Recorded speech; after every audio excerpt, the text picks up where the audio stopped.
Hello, Kieran. How's it going? I'm doing very well, thank you. How are you doing? Yeah, I'm good. I'm good. After lots of technical difficulties we've gotten here. No, I'm excited. It's you and me today. No, not me and Paul. Yeah. Paul's done all the tech, so hopefully I won't mess up any cables here. Yeah, it's nice to catch up with you again, Kieran. Definitely. It's been a while. So yeah, what's on the agenda and what's been taking place in the patient community? Yeah, what's some of the key highlights and news and stuff that the MCPA have been picking up on in the last few weeks.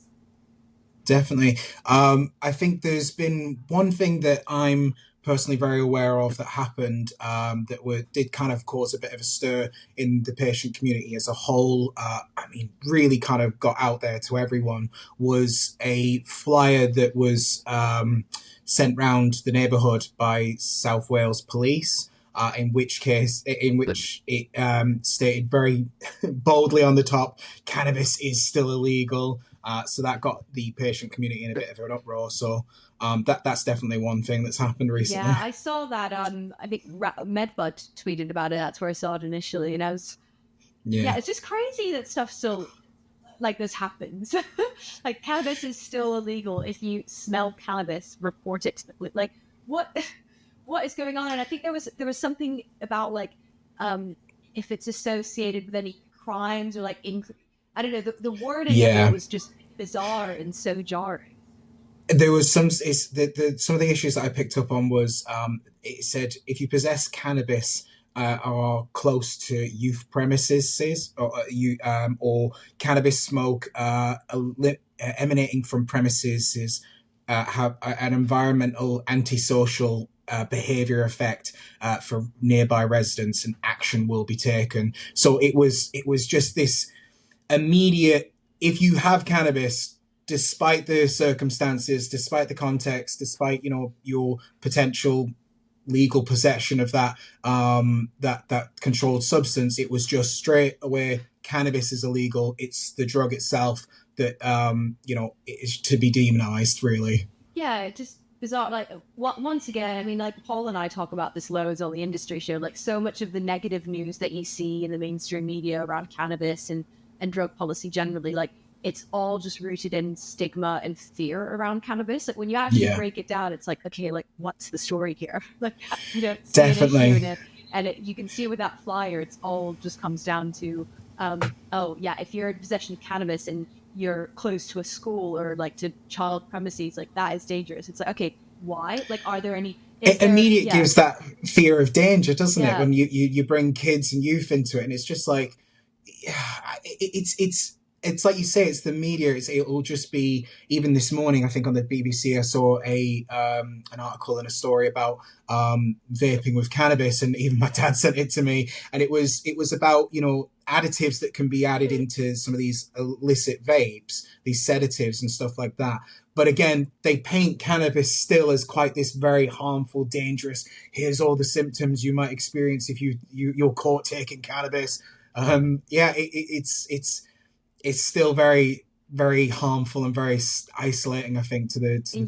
patients in Yeah, general. well, yeah, we were just talking about that piece on we mentioned it in the industry show we just recorded, and yeah, I think that choice of words saying zombie at the beginning as well. Like Yes. no one else calls it zombie apart from the mainstream media. Yeah. And the fact that you've got zombie and like cannabis in the same word, it just paints that kind of persistent stigma image, which is Yeah. so harmful. Yeah. It's like I said, my dad sent it to me, and the first thing I said to him is just, well, it's another reason why it needs to be legalized. Yeah, It's just, yeah, again, it's just one of these. You're confusing the matter. Is it cannabis, or is it the illegality and the illicit and the everything yeah, that and comes the with dangerous the sedatives that dangers? are added to it. Yeah, Exactly.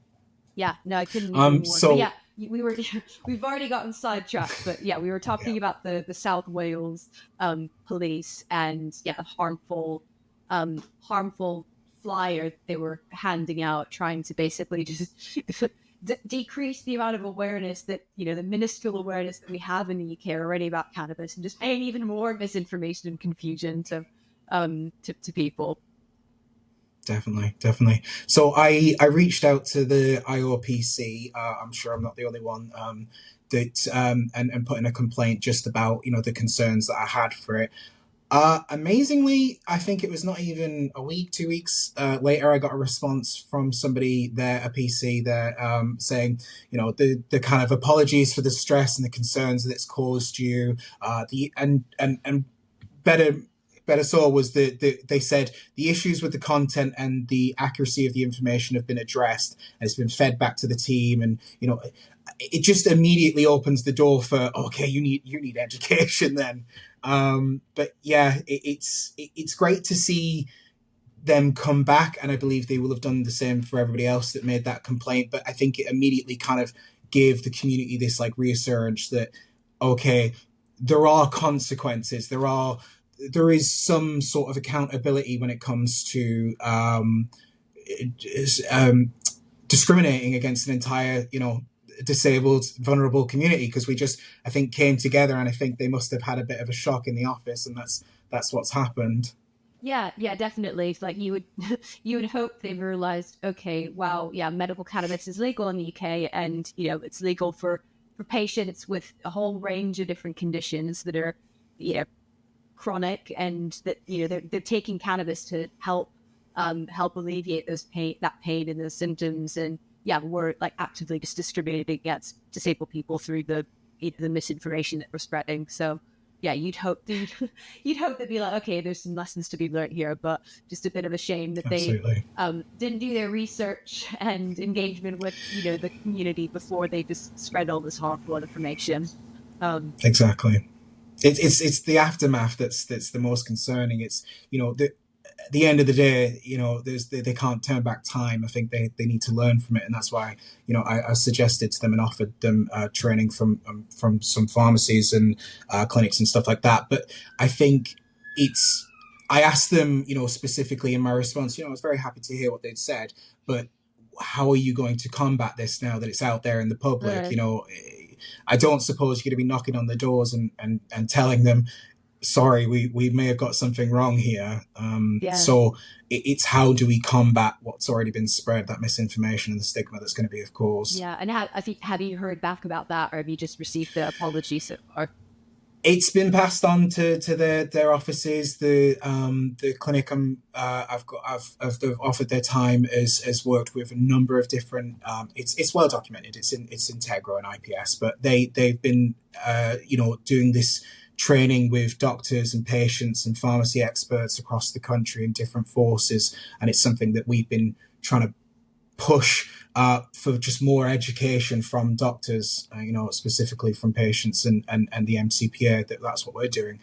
But yeah, it's just trying to fight that. How do we do it?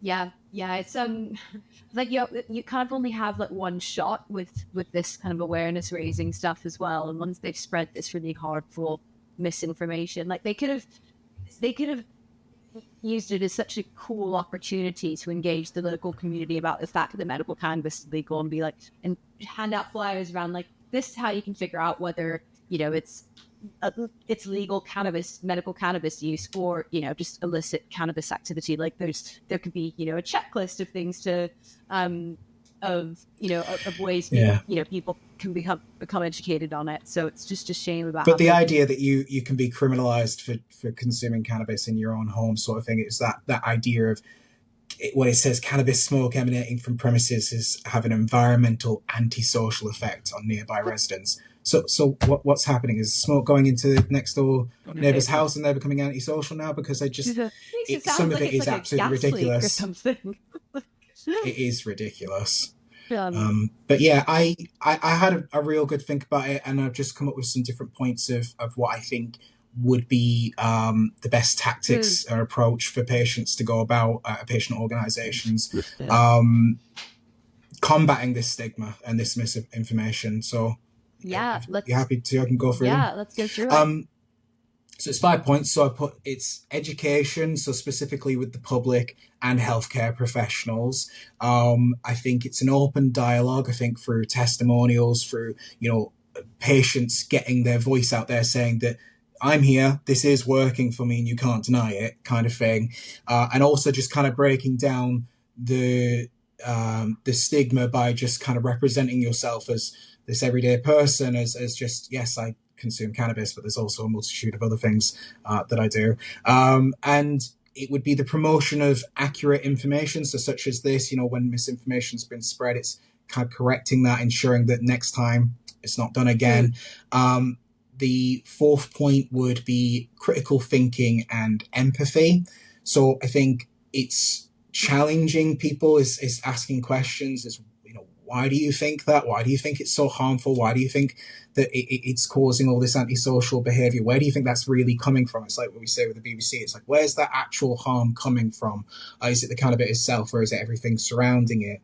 And the last one for me is quite important, and it would be to increase regulations and rights of patients. So I feel like this would increase the credibility and alleviate concerns of legitimacy around the industry. So it's like you say, it's the people who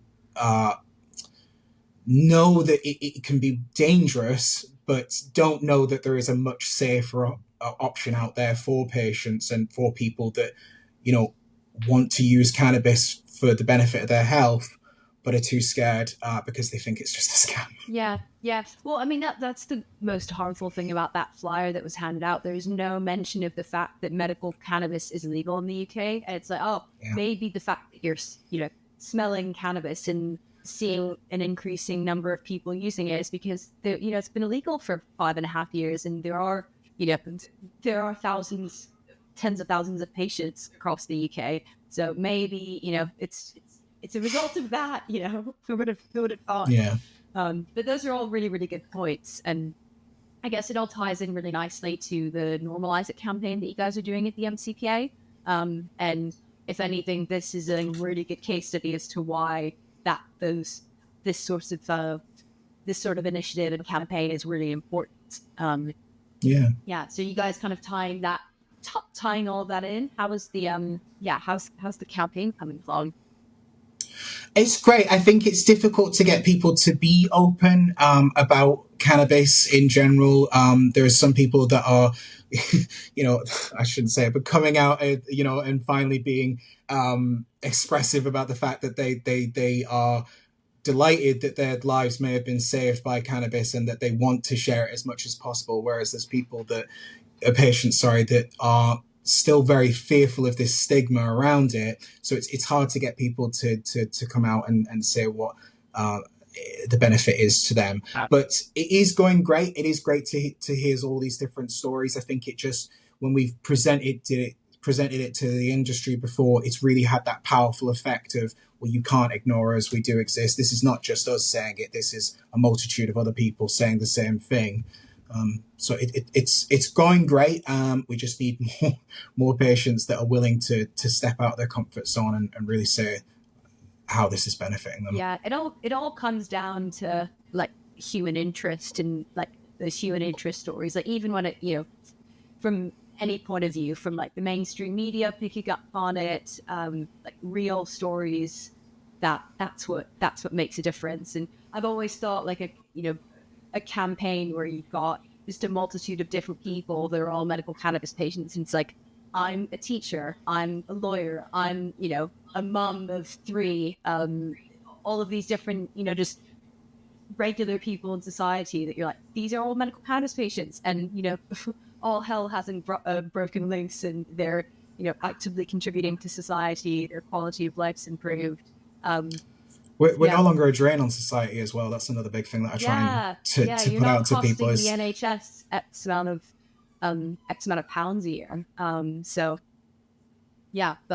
think it's so good at what you guys are doing. And like I said, this sort of misinformation that pops up every once in a while is just case in point as to why this sort of stuff is really necessary to just break down the stigma. One thing I wanted to raise and mention, I think it's kind of quite topical as well with stigma and misinformation and just the difficulty of breaking through around medical cannabis. We've been doing a lot of engagement with patient charity groups, non-cannabis patient charity groups, condition-specific charities for a multitude of conditions, just around access to medical cannabis, awareness, just trying to strike up a conversation and get a vibe for, you know, how involved they are in medical cannabis. Is it something that a lot of their patients ask about? Is it something they've got, you know, guidance, guidance and information on? And is there ways that, you know, we could, you know, work with them to just raise awareness of the fact that medical cannabis is legal and it, you know, it could be potentially prescribed and beneficial to their patient community. And it's been really interesting. We've gotten a lot of positive conversations out of it, particularly with conditions where nothing else works. You know, conditions where there isn't a licensed medication, where a lot of these patients just sort of, you know, attend like nothing works and they're just willing to try anything because they've exhausted all treatment. So I think medical cannabis has a real potential to, you know, fill that gap for, you know, the kind of urgent unmet need conditions. But I think for conditions where there's a very, very clear route of access, where it's like, well, this is the drug, or these are the kind of drugs that we prescribe. They're on license. There's been loads of research on it. Yada yada yada. I think that's where cannabis it's really difficult to kind of penetrate that. And we've come into that issue, especially with ADHD, because I kind of anecdotally have always thought ADHD and cannabis, there's a really interesting kind of crossover with there, because, you know, stimulant drugs, there's a lot of emerging research around Ritalin and Adderall being, you know, not the best thing to be taking every single day to manage symptoms. And I think a lot of people are waking up to that, and, you know, cannabis presents an interesting alternative for patients that don't want to, you know, take stimulants every day. And I know, you know, there's been a lot of press. I know Medico have done a lot of stuff around ADHD and cannabis, and there's there seems to be a growing interest in that. And so I kind of have thought that would be an interesting avenue to go down, but it's been really difficult engaging ADHD patient groups and charities. You know, I feel like when you're in the medical cannabis community, you do feel like you're in a bit of an echo chamber sometimes. You're like, oh, like people are waking up to the benefits of cannabis, you know, things are changing. And then I guess it's kind of like this police flyer, like then you're just hit by something and you're like, oh wow, no, I'm like, there's still so much stigma. And that's kind of what I felt with engaging a lot of these ADHD groups. There's a lot of stigma against cannabis, a lot of thoughts around how, you know, it's dangerous, and just a very,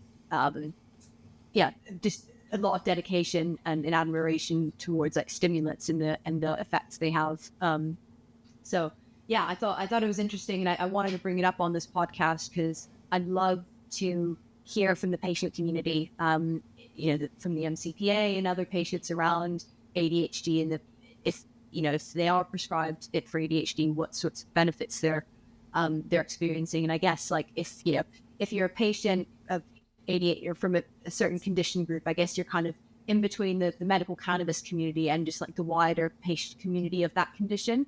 It would be really interesting to hear from ADHD patients around that kind of stigma and what they kind of perceive as a ADHD patient themselves.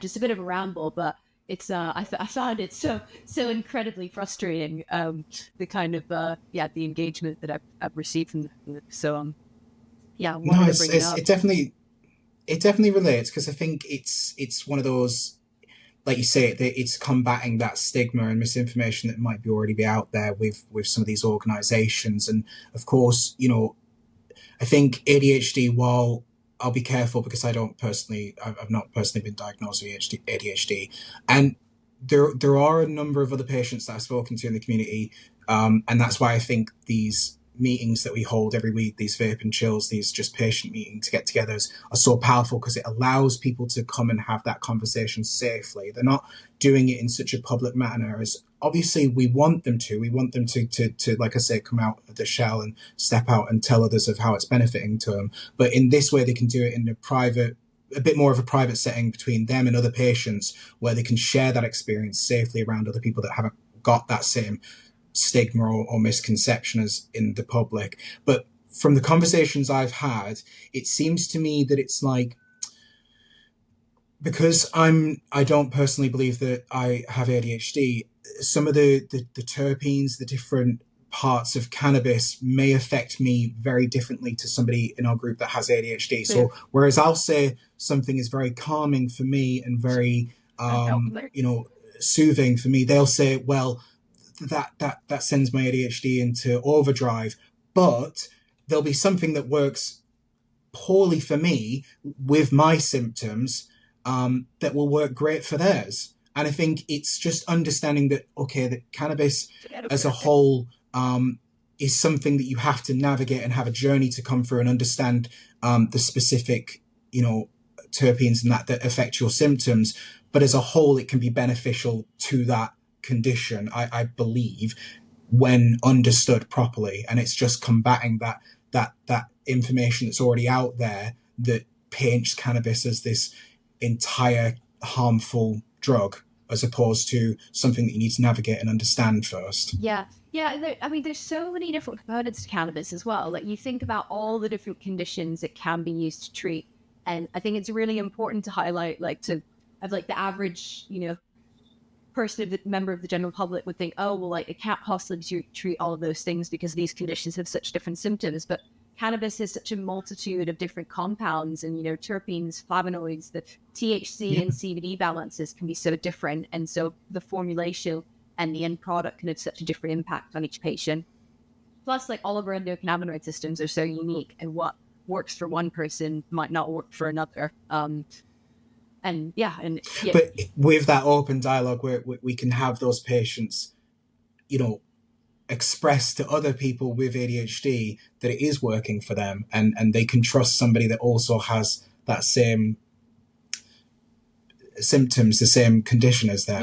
Yeah, exactly. And also, medicine and treatment is such a personal thing.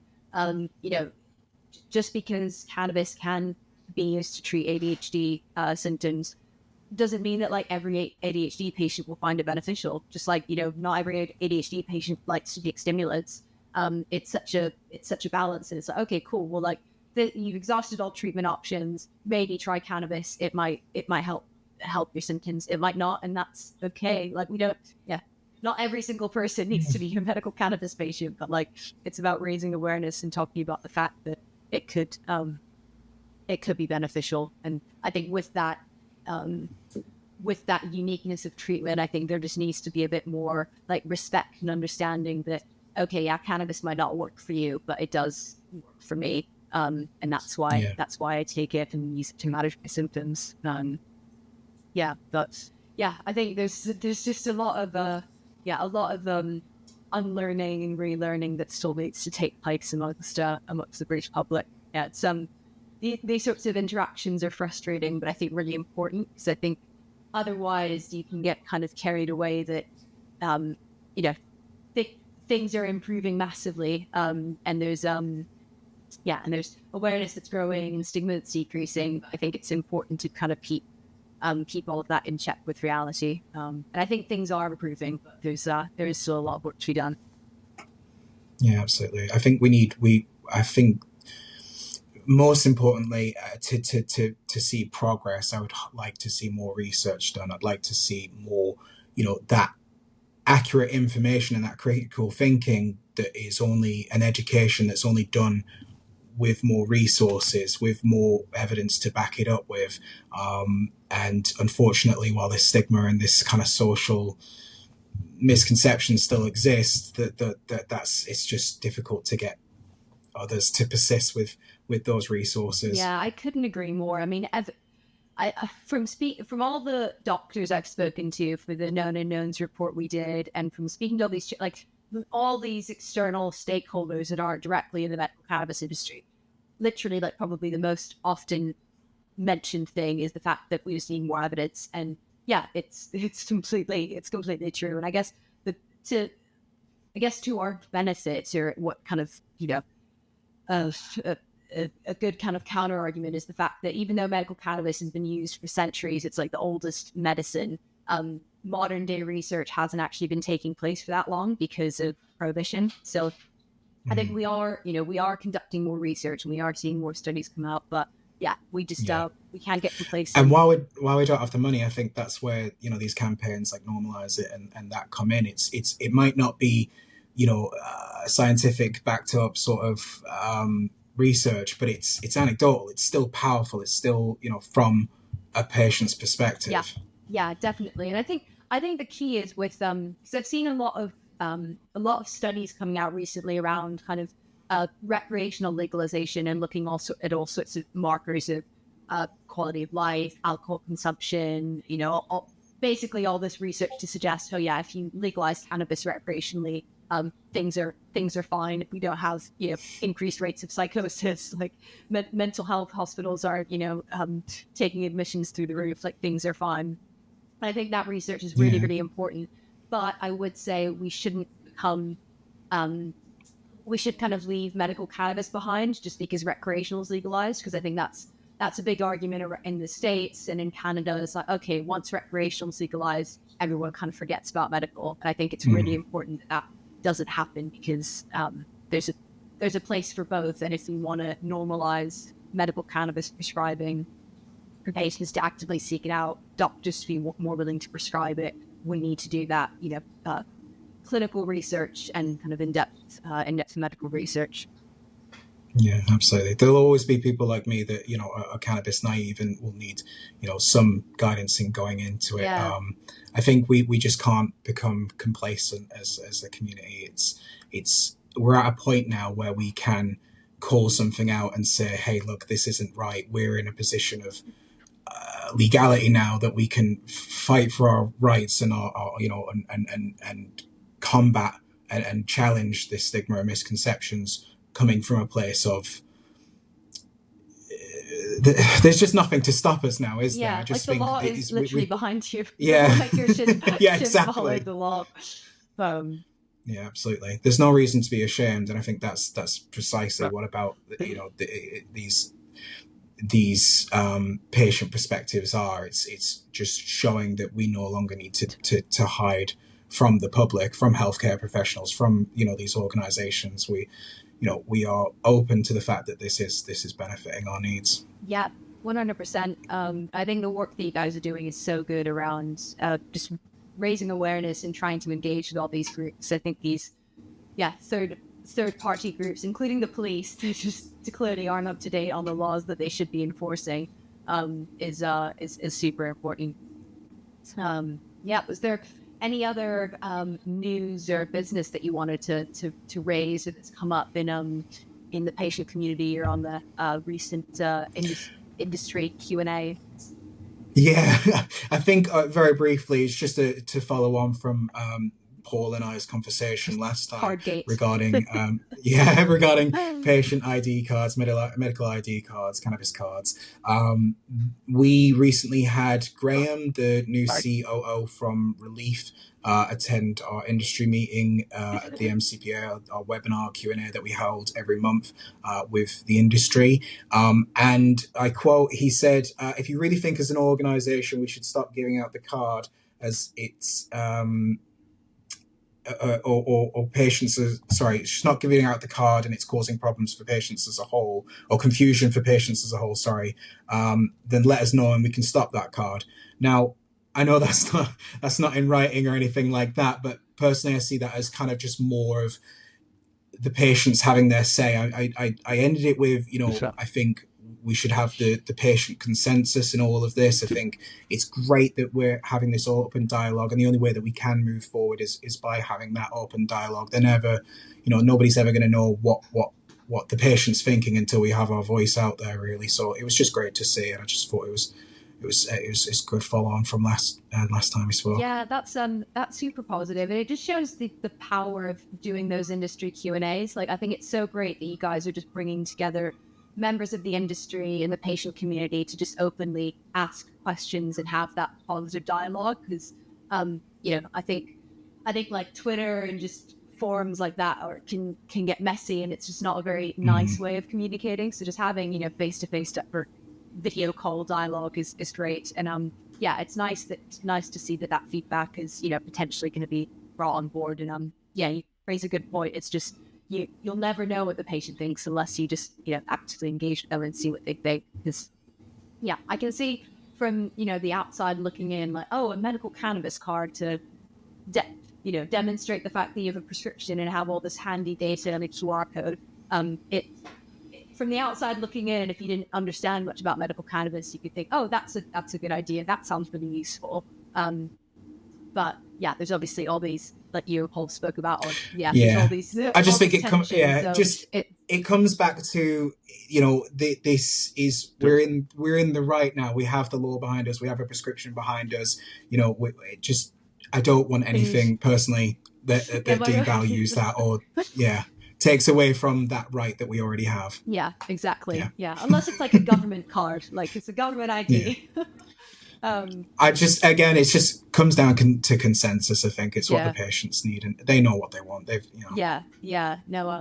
sounds like a really positive outcome, and shows that if patients come together and say, look, we actually don't think we need this, and it's not a good idea, that it shows the power and value in that. Exactly. Awesome work all around. I'm so delighted to hear that the police force actually have gotten back to you, and it seems like a positive form of engagement you've received from them, even though they should have probably just consulted you guys before spreading it in the first place. Positive stuff all around. Lots of education and stuff to still do, but we're on track. Nice. Definitely. Well, it's been lovely to chat to you, Kieron. Some good news and discussions, and I'm looking forward to the next chat very soon. It's always constructive. I love it. I look forward to the next one. Nice. Well, take care. See you soon. You too. Thank you. Bye.